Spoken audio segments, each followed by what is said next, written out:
Against the rising tide of Chinese investment in the region, Australia's flooding the southwest Pacific with new forms of aid. Scott Morrison has announced a multi-billion-dollar package to fund infrastructure, defence and cultural projects for dozens of Pacific neighbours. It was heralded as Marise Payne visited Beijing. The first foreign minister to have been there in over 2 years. In a moment, Bill Birtles will report on the minister's talks, but first, here's National Affairs correspondent Greg Jennett on Australia's new Pacific push. Stepping up is Scott Morrison's polite term for going toe-to-toe or muscling up to rivals in the Pacific. Australia cannot take its influence in the southwest Pacific for granted.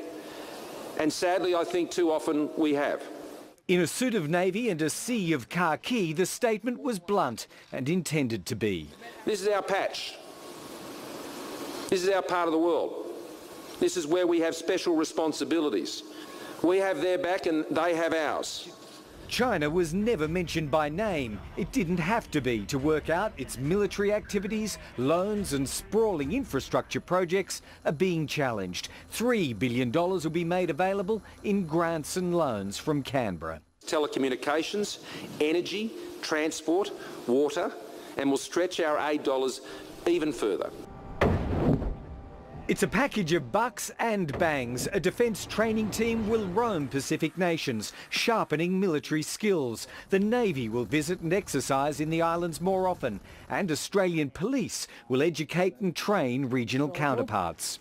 That's on top of annual talks between defence, police and border chiefs and new diplomatic missions being established in Palau, Marshall Islands, French Polynesia, Niue and Cook Islands. Some people get a pleasure out of giving. That's right. Make a contribution, don't take one. Of all Australia's offering, the infrastructure money's the most expensive and novel. A direct check on China's activities that represents a new, more active approach to Pacific aid and development. The aid program is being directed to invest money in infrastructure and this I guess provides policymakers in Australia with another tool. The Infrastructure Bank mirrors a Labor policy and should sail through Parliament, and it meets the expectations of allies that Australia's support to the Pacific should be more visible. It also gives Scott Morrison a foreign policy story to tell to leaders as he embarks on his first round of regional summits within weeks. It's all a bit of fun, to be honest. And Australian stories are a big part of the package. Commercial broadcasters will be aided to put their shows on island TV networks. This is an initial step towards providing more Australian content that is highly valued by the Pacific community.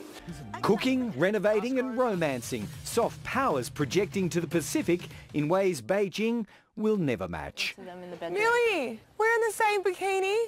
Greg Jennett, ABC News, Canberra.